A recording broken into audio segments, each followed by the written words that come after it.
hell are we witnessing? What is going on this year with the G1? How is this even possible? John Moxley versus Okada might actually be a thing? And we're halfway through this. What? But I digress.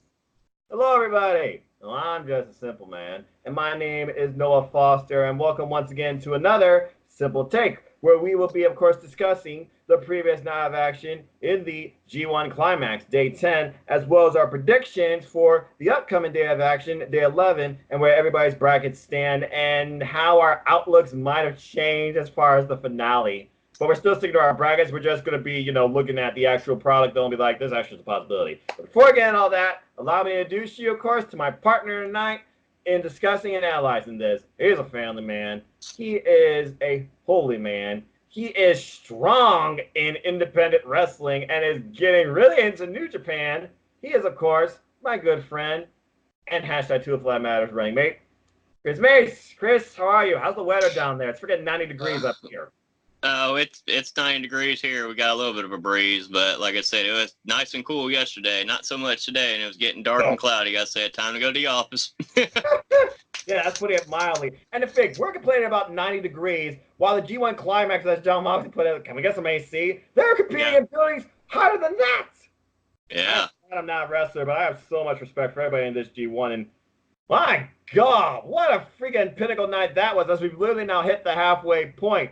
I really feel like right now we got our winners for both blocks, but I guess we'll get into that shortly. So why don't we just get right into the block matches? Because, again, tab previews, they were everything you expected. The Young Lions and the LA Dojo guys, they ate the fall, but a Bullet Club pick up the win.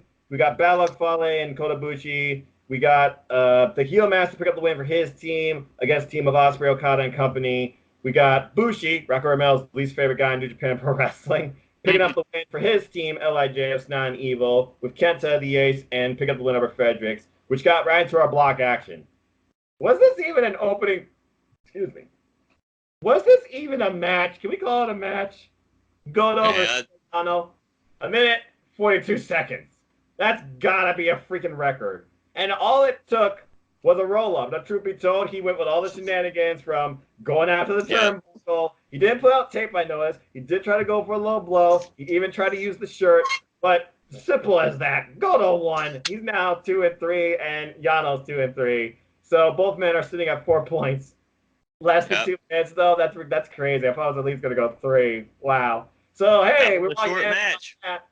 Chris, any further thoughts on this match and either participant?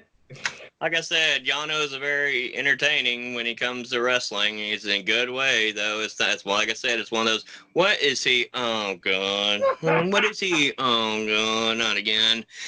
But like I said, I mean, later down the road, he's gonna have to get one big win for me later down the road in my bracket. So I gotta just keep on, just being patient. Hope to God he gets some fire in his ass and does what I need him to do on one match. Well, we know he's going to be in action on August 1st, and I have a strong feeling you don't want to piss off your opponent, Yano. But, of course, we'll talk about that more maybe tonight, but it depends how long this goes and what our mood is and how hot it is. We might just talk about the next time. But let's keep going down the line. This next match, though, damn, hard-hitting affair, to say the least. Freaking Juice Robinson unleashing his inner Ishii. What was your thoughts on Juice Robinson versus Tomohiro Ishii? That was hard-hitting. I mean, like I said, I told you on last night's video that I said that it could be possible. I mean, I picked Ishii, but it could have been easily possible that Juice Robinson could have pulled off an upset. And at some point, I thought he might actually pull up this upset. But at the end, Ishii won, so I got the point, so I was happy with that. And like I said, you don't bet against the Stone Pit Bull, who is, like his saying, hard and strong. This was anything but lightweight. But of course, Ishii won with a vertical drop brainbuster. 18 minutes of action. He's now 3-2, 6 points. Juice now 3-2, 6 points. Both men even, but there were some brutal spots here from the throat chops. I didn't know that was legal. You could have crushed a man's larynx.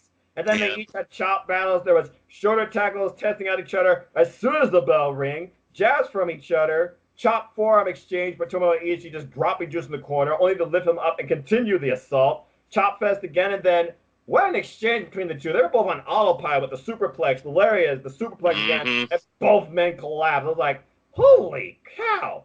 And then Juice Robinson came this close with his freaking juice box. And then, of course, a headbutt off between the two. Yep. Nobody wins in a headbutt. I'm pretty sure Tomohiro Ishii's got a dent in his forehead at this point. He's got to. But Or again, got a metal plate in there. We don't know. Yeah, we got him with the lariat and the vertical drop brainbuster for the win. Another incredible hard-hitting affair brought to you only as Tomohiro Ishii can bring you. Still one of my favorites in the entire G1, and I hope he goes far in this G1. But again, he's got a lot of work to do. Everybody's got a lot of work to do in this G-Block. Speaking of which, oh, hail the Holy Emperor. Taiji versus the Hawaiian Juggernaut and Sydney and Chris's favorite, I believe, Jeff Cobb. Match because Jeff Cobb, he needed this for redemption, man. He was already going in here with 1 win and 3 losses. Like I said, if you're going in this thing and you already got 4 losses, you're pretty much dead to rights. So both men are still alive because Jeff Cobb did pick up the win with Tour of the Islands. But again, Taiji with all his greatest hits, Amiho Abi inverted assistance, kicks and kicks and kicks galore. The pants fly off. And Saito, Uranagi, but again, it wasn't enough. He did pull out the Iron Finger of Doom. He tried to bring the Mice into play. It didn't work. There was no Shigami. There was some good near falls here, but not enough. Freaking Taiji ended up on the losing end again. What are your thoughts on Taiji and just his overall run so far in the G1? He's had good moments. He's had bad moments. I picked him to win this match just because of the history that he had already had a victory over Cobb. So, I mean, I was kind of surprised Cobb picked up the win. But like I said, Cobb to me has also been very impressive in the matches I've seen.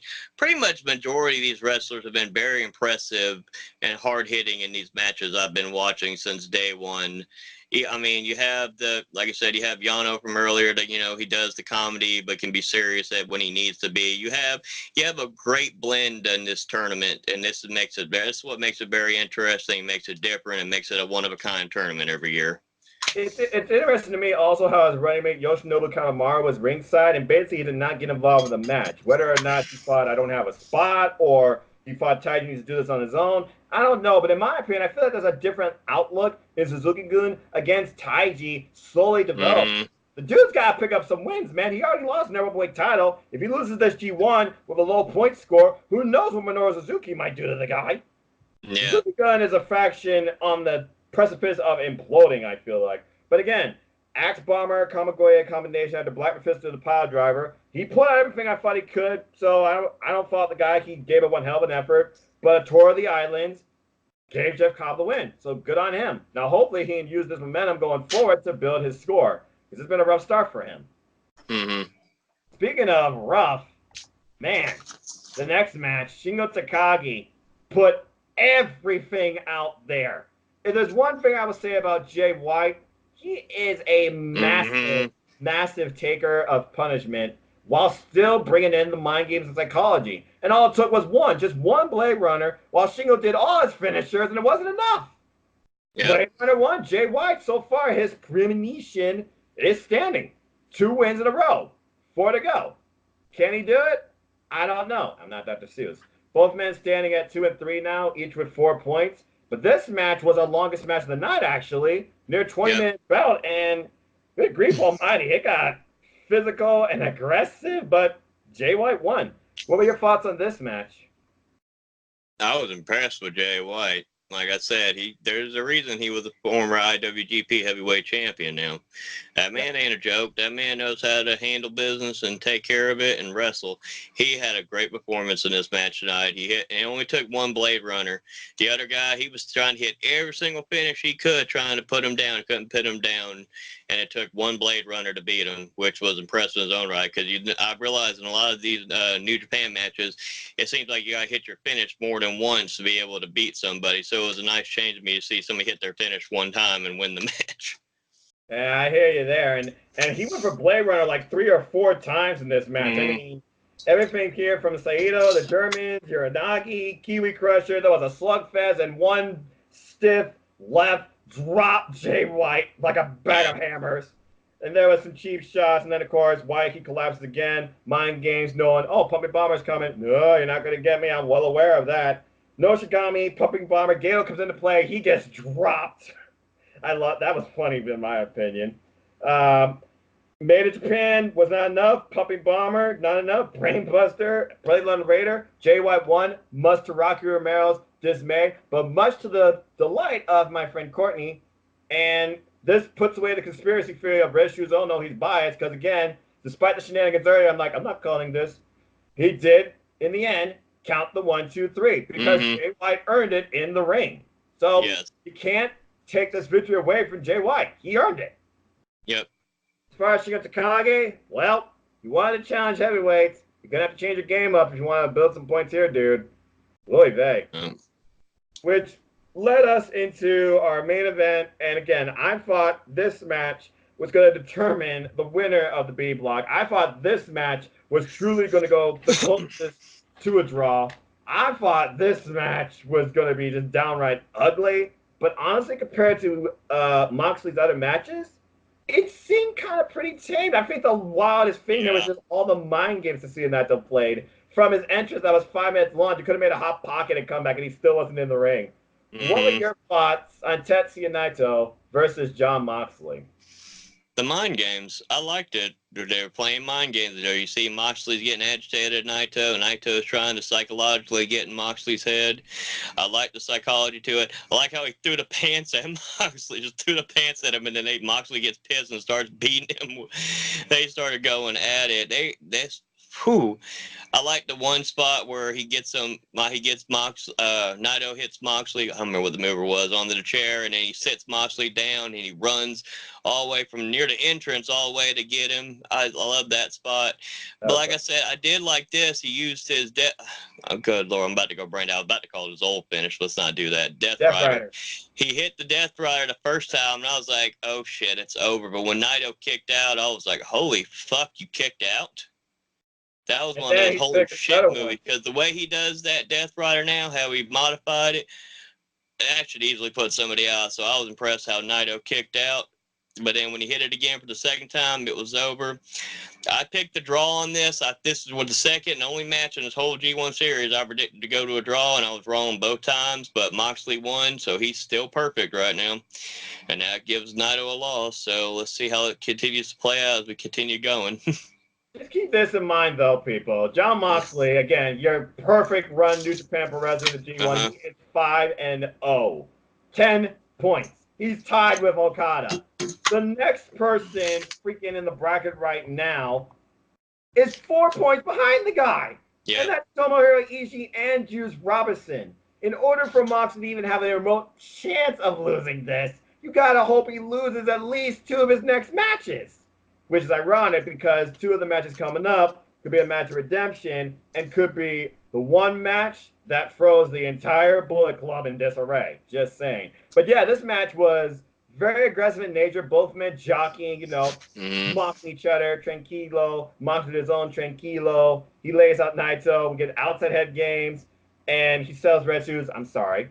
And then at one point, Mox was risking disqualification or shattering Naito's leg only for Red Shoes to take the chair. And then he grabs another chair only to get kicked in the face by freaking Naito, which set up, of course, that spot you were waiting for, where he gets another chair, DTs him, sets him on it, and goes like Usain Bolt from the top of the ramp, running down into a wicked clothesline. Oh, no, running dropkick, excuse me. Later on, though, we get butterfly suplex. We get a stepping spin around DDT, a couple of Naito's triple spots. Then we got biting from both men. Yeesh. Flying forearm Destino into a wicked lariat. Turned Naito inside out. Front DDT, the regal knee was not enough.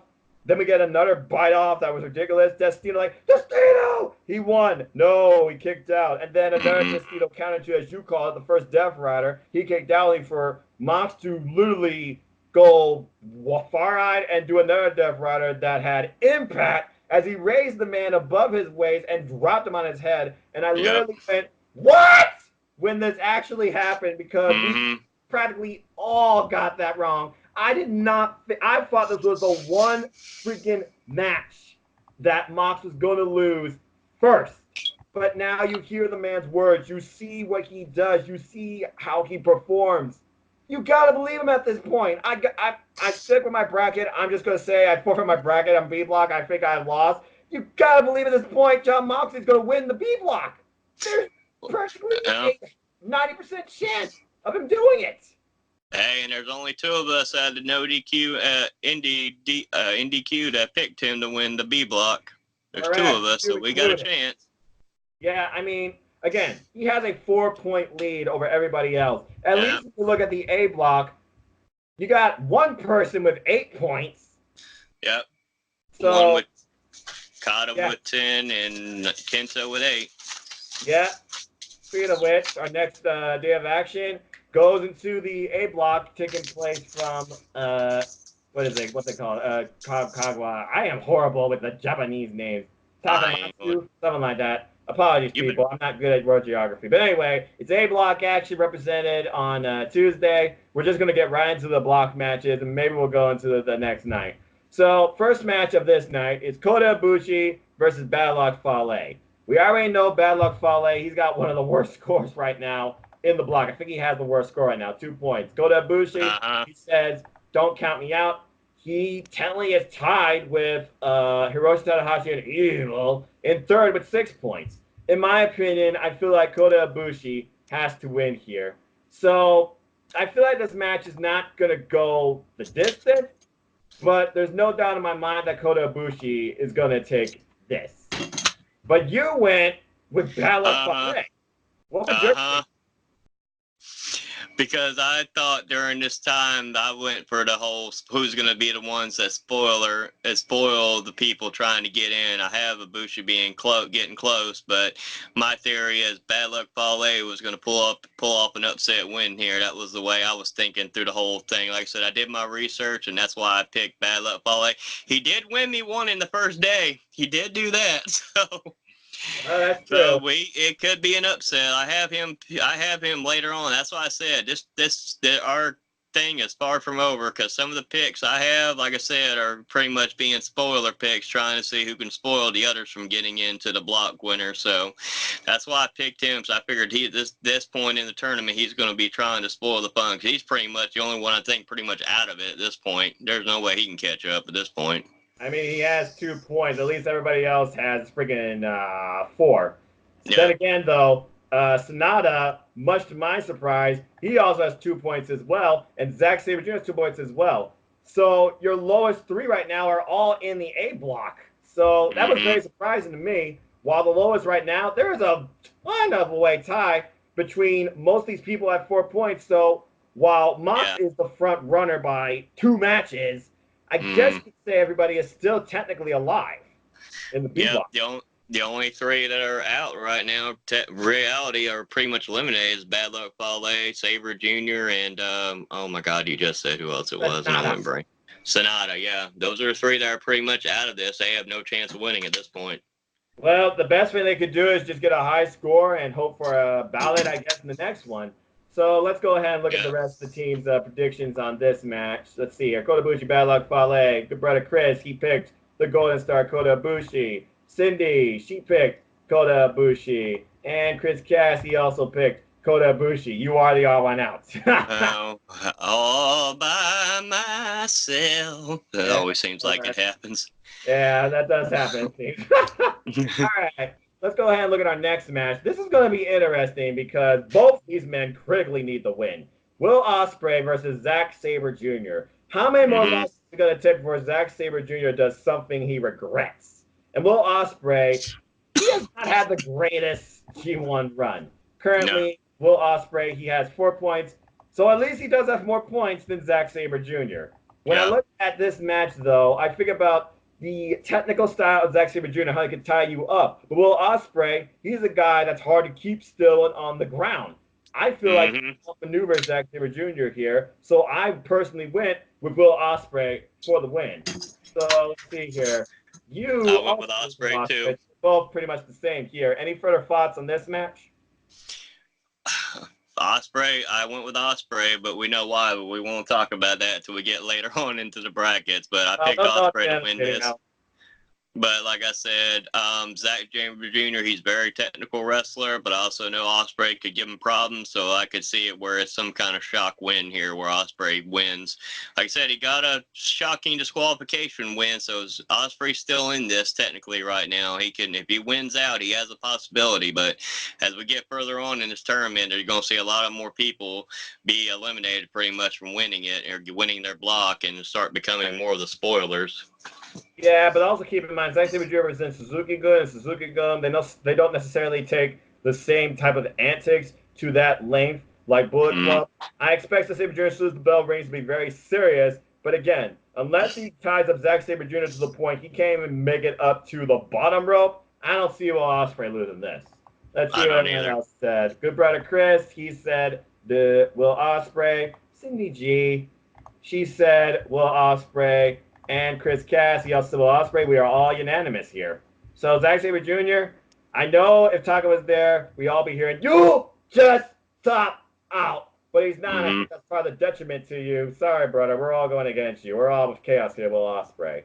Speaking of chaos, how about that death stare Lance Archer gave Kazuchika Okada from that tag preview? As our next match is Kazuchika Okada, the front runner of the A block. Perfect streak so far, and 11 G1 match wins in a row right now versus the reinvented, redefined, everybody dies, Lance Archer. So looking at your bracket, you went with the Rainmaker picking up the win here. What were your thoughts about this match?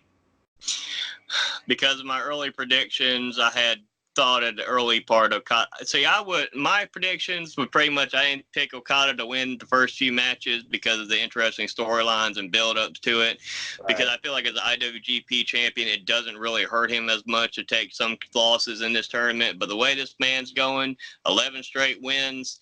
So, I mean, he's been by far one of the most impressive ones in this whole series so far.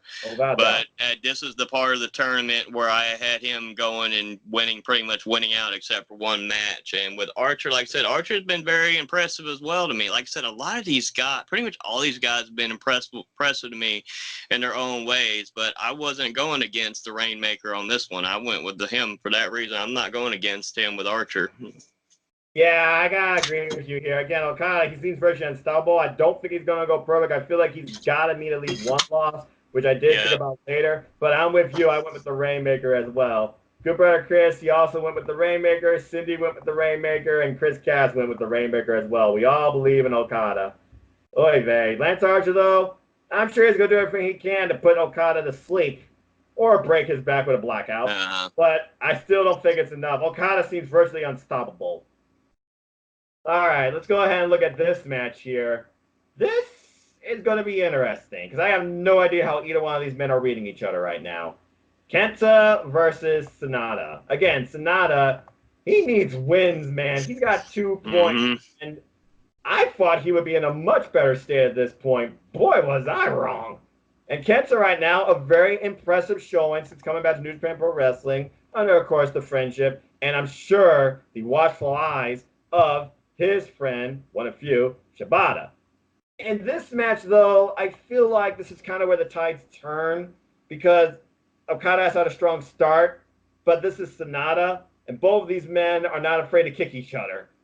Also, I sense Kenta's going to go into Paradise Lock really quick. I went with Sonata on this one, and you went with Kenta. What were your thoughts on this match?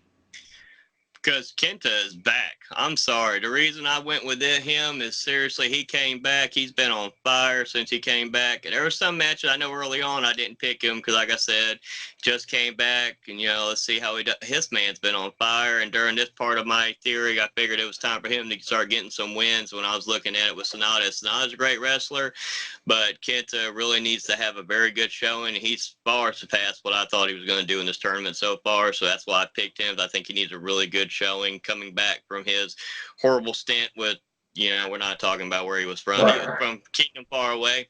That horrible stint he had there. So I said he needed a good, strong showing. So this would have been, to me, in my theory, the way I was looking at it, feeling it out from storyline purposes and my theories, he needs a big win. Sonata would be a big win for him to get. That's where I figured he would get this win here with the go to sleep.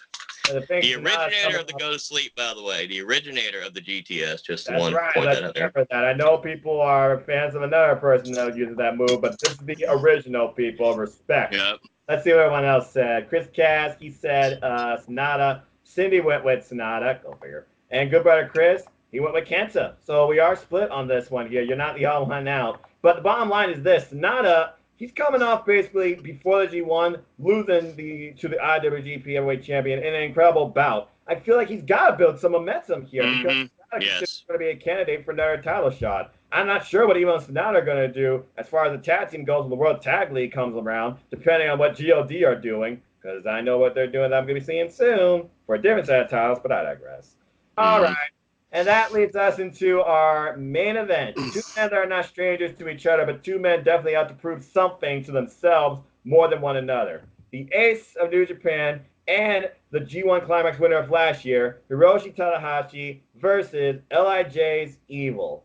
This match is going to be very interesting because, again, I feel like the only detriment right now, besides maybe Evil Psyche, is Hiroshi Tanahashi's knees. And Evil power player. If Evil goes after Hiroshi Tanahashi's legs, everything will be Evil, and then Evil to pull out the win here. But that being said, since looking at the ace, the pride that he has, and you got to consider him one of the front runners to possibly go up against Okada, he could possibly repeat history. We don't know. We already know last year he won New Japan Pro Wrestling Star of the Year. I feel like you do that again right now, too. I did go with the ace in New Japan winning this one. Let's see. Chris, you went with Evil. Boy, you really are here. So what are your thoughts on this match? I like Evil. I'm sorry. I like him. I like the whole character. I like everything that he does. I think it's very different and interesting in a good ways. And he's won some matches for me so far, so I'm not going to go against him now. Now, I will say if Tanahashi does win the ace, I wouldn't be surprised, but with my bracket at this point, I figured Evil could pick up a win because Tanahashi, I've realized, does have a history of knee problems, does have a history of some injuries. So at this point, my storytelling and going through what I was thinking when I did all this was at this point, Evil could pick up a win because back something could happen to Tanahashi with an injury, not with like a storyline injury, not a real injury. I don't want anybody really getting hurt in this series. I really know that's bad. But storyline wise, I figured Tanahashi could start getting worn down a little bit and Evil could pick up the win. That was my theory going into it when I did my whole thing. And what you'll realize here, but later on as we talk about my picks, a lot of this was me doing this for the first year and a lot of storytelling and how I would play stuff out in my head. And so far it's worked for me so far, but like I said, I got a long way to go. And after looking at what I picked for the next 8 days, I'm like, oh Lord, I'm gonna need a miracle. All I need. That's what I'm saying. Yeah. That's putting it lightly. I was looking at, I look at all these brackets, and I'll give you the score update again soon, people. And stay tuned to the end of the video too, because I'll have them also there as well as on the official. But yeah, we're over the halfway point, and ew, boy, our brackets. Yeesh. But yeah, bottom line is this: Evil, Tanahashi, they're both tied at 6. So really, this is a pinnacle match for these two to try and keep up with Okada. Whoever loses here is going to have more work to do. So I know the ace, he's going to bring it all out, but he still has to face Bad Luck Fale, Will Ospreay, and Kota Ibushi. So the ace has got a tough road ahead of him if he truly wants to repeat what he did last year. Not saying that's impossible, but bottom line, I went with the ace of New Japan, you went with Evil. We'll see what happens. Let's see what anyone else picked. Let's see. Good brother Chris, he picked the ace. Go ace. One of my favorite themes in New Japan, by the way. Cindy, she went with Evil. And Chris Cass, he went with the ace, Tanahashi. So it's in favor of Tanahashi in our team, 3-2. So with that, we'll see what happens. Oy vey. This G1, though, I have to say this. This has been one of the most surprising G1s I have seen in the 5 years I've watched it. From the freaking reinvented Jon Moxley to the debuts that are leading both blocks practically, to the fact that Okada has a chance to go perfect here, and the fact that Jay White is still backing up everything he says. There has not been one dull moment for me. There's been entertainment, obviously, with Toriano, but the fact that the possibility here, despite the fact that originally, and again, folks, this is my bracket, I originally picked Tetsuya Naito versus Will Ospreay in the end, where Tetsuya Naito would go over. The fact that this G1 Climax could potentially come down to Okada versus Moxley, it has to tell you two things. One, Okada has the largest potential to repeat what hasn't been done since the year 2000 and literally set up the main event for himself. Two, the fact that Mox has potential to win this, it's got to give you the idea that AEW and New Japan Pro Wrestling, some point down the line, have to collide. If not a partnership on their special pay-per-view. Think about it, folks. All in. We had Marty Scurll versus Okada. Don't think for one second we can't get Okada versus Moxley some point down the line on the next big pay-per-view show, whatever that might be, when AEW fully goes live. But with that, I think that's enough for now because we got 5 hell of matches coming up on Tuesday, and then we got a break with Wednesday, and then the action picks up again with the B block on Thursday, August 1st. So I think we'll just stop right there because we're at the 30-minute mark. So folks, stay tuned for all of our brackets at the end and the official bracket so you can keep up with the action too. And if you fill out your own bracket, compares ours to yours, let's see where you stand. Pick a winner of the G1. Pick a winner for this team in this G1 Climax game.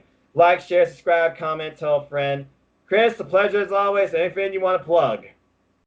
Well, do we want to tell them where we are at our standings right now before we end it? Because we're actually at the 50 match mark now because I had an interesting statistic once you read those off I was looking at earlier. I can say it right now before I plug. Sure, why not? Yeah, let's go ahead and change it. Because like I said, it only takes one night to change up everything. Boy, did it. 3-way time last place between me, Cindy G, and Chris Cass. 25 matches out of the 50.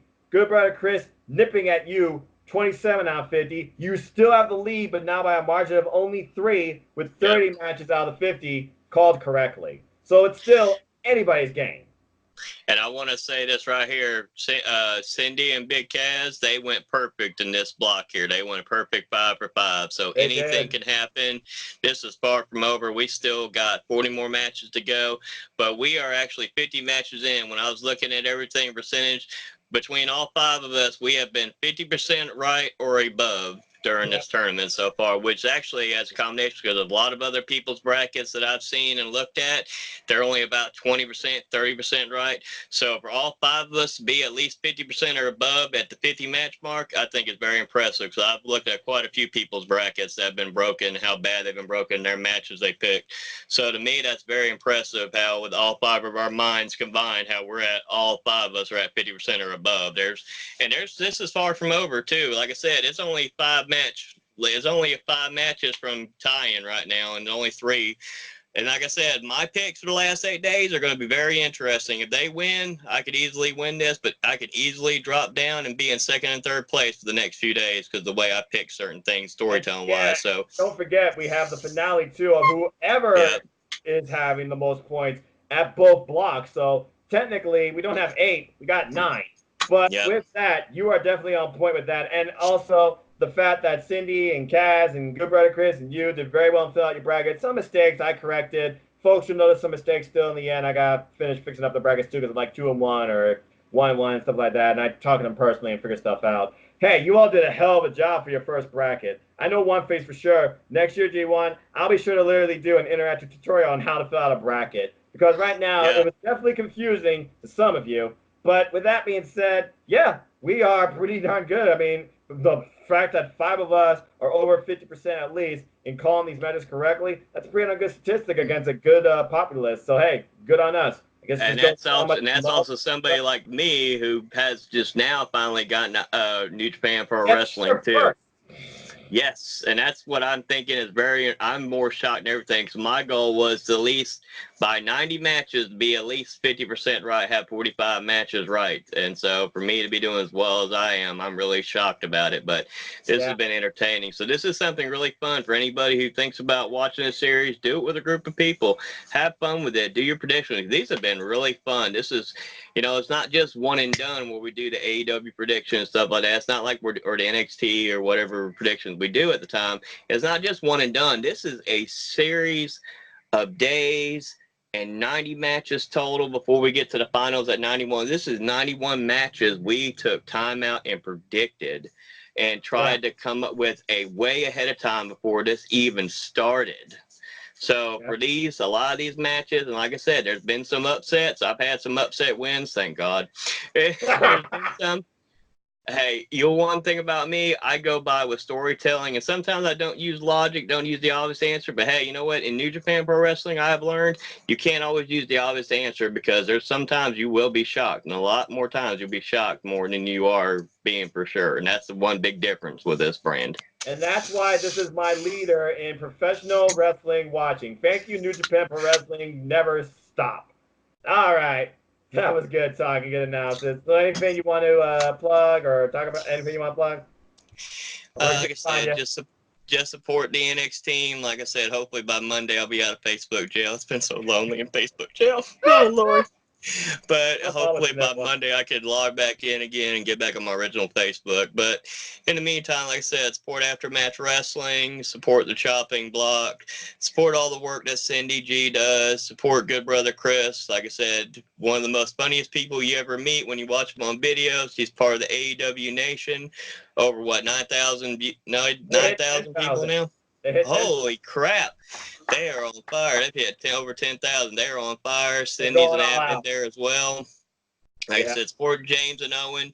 Like I said, we all work hard doing this. And like I said, Noah, this man is nonstop doing wrestling video. That's why I'm glad to be part of when I do 205 Live Matters with him every week, as much as I can. And like I said, I don't mind doing these videos with him because they're always entertaining. At the end of the day, we have fun talking about wrestling. That's all it is at the end of the day. As simple as, like he says, simple as that. At the end of the day, this is all about fun. And always remember, for everybody, best advice I'll ever give you about this, we were all wrestling fans first and foremost for anything. No negativity about anything. No, you're a mark, they're a mark, everywhere, mark. None of that. We were all wrestling fans first and foremost. And that's the end of that. Yeah, and let me just close with this, because I got a comment about being the diplomacy in an argument. Whether you're anti-Bullet Club, you believe in conspiracies or not, don't judge, don't provide negative input, be civil in your opinions, because your opinions matter, but respect one another's opinions too. Shout out to two of my best friends on Twitter, Amy O, go follow her podcast, Into the Dragon's Den, and of course, my friend Courtney, follow her podcast, Breathe with a Switch Babe. One is definitely pro-am about Jay White. One was a little skeptical about Red Shoes Uno with Jay White. And let's just say cooler has prevailed as far as what my stance was on that argument. But wrestling community on Twitter is always fun. Speaking of which, if you want to know more about me, know this. I'm just a simple man. If you haven't figured it out by now, I am a lifelong fan of wrestling. If you want to follow me, talk anything wrestling, wrestling community Twitter is truly my home, @nfoster1916. So go follow me there, talk wrestling. You like wrestling? I'll friend you. Simple as that. Also, follow my simple YouTube channel here, of course, as he illustrated, where you'll find reviews, takes, predictions, and analysis on all sorts of famous wrestling outside of WWE, AEW, Impact Wrestling, New Japan Pro Wrestling, Independent Wrestling, and of course, Ring of Honor, and even a little bit of the NWA, because I am a huge fan of Eli Drake. Yeah! But I digress. Also, of course, the heart of my channel is #205LiveMatters. Please follow that every week. That is the minimum you will find from this channel every week, where I provide analysis, reviews, and supports with great friends, especially this guy right here, on all things Cruiserweight Wrestling and 205 Live. And if you haven't figured it out by now, go follow, of course, my little Facebook group, #205LiveMatters. It's a wrestling community founded on a love, support, appreciation, respect, and analysis on all things Cruiserweight Wrestling, then, now, forever, no matter what the promotion. And, of course, if you're going to be in Toronto, feel free to look me up, because I'll be going live to see Ring of Honor, Summer Supercard, NXT TakeOver Toronto 2, and WWE SummerSlam. And I look forward to seeing other wrestling fans also at the meetup for No DQ. So I'll see you all in Toronto. And as always, as I like to close, support your wrestling outlets by being small, and let's keep growing this wrestling community together. Simple as that. With that, thank you all for tuning in. Thank you all for watching. Thank you all for supporting wrestling. Like, share, subscribe, comment, tell a friend, hit that bell and know when the next video will go up. Let me know your thoughts for the G1, your winners and your predictions, and the stance of your bracket in the comment section down below. Love to hear it. Love to interact with you. Stay tuned, because all 5 of our brackets will be at the end of this video, as well as the official bracket. And until the next video, which will be some point Wednesday, actually, after day 11 concludes, enjoy life, take care of your families, enjoy wrestling. and stay tuned for more stuff on all things wrestling, especially August 31st, which will be my last day on the summer of wrestling. I'll also be giving a short, simple YouTube update, the YouTube channel update video on July 31st too. Until next time, folks, everybody enjoy the rest of your weekend. Gokigenyo, sayonara, have a wonderful day. All right, have a good night, y'all. And good luck, Chris. You definitely are the front runner in this. We'll see what happens Tuesday. But I got some bold picks, so we're going to have to see it. Bye, everybody. Have a good night.